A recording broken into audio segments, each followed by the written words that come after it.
Akhirnya SMP Negeri 44 Takengon di Desa Bah, Kecamatan Ketol, Kabupaten Aceh Tengah memiliki ruang kelas belajar RKB permanen. Tahun ini, pemerintah melalui Dinas Pendidikan Kabupaten Aceh Tengah telah selesai membangun 2 RKB dan diserahkan secara simbolis kepada pemerintah desa setempat untuk dijaga bangunan yang ada. Proses serah terima oleh Kepala Dinas Pendidikan Kabupaten Aceh Tengah Uswatuddin kepada Reje atau Kepala Desa Bah Muda Sedang didampingi Kepala SMP Negeri 44 Takengon Junaidi pada hari Jumat 2 Desember 2022. Sebelumnya, sekolah yang dibangun atas inisiatif masyarakat Bah Serempah dan Pantan Penyu pada 17 Agustus tahun 2021 itu hanya dengan papan dan serba kekurangan. Reje Bah Muda Sedang berharap proses pembangunan tidak sebatas 2 RKB saja, mengingat tahun 2023 adalah tahun ajaran baru. Sudah ada penerimaan siswa-siswi baru.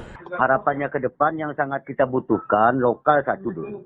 Lokal 1 untuk kelas 3, dan guru ini nggak punya kantor, kan kasihan di luar dia kayak gini nunggu deh kan. Belum ada toilet, belum ada. Karena kalau harapan ke depannya kan masih banyak itu deh. Cuman yang sangat prioritas kan itu tadi.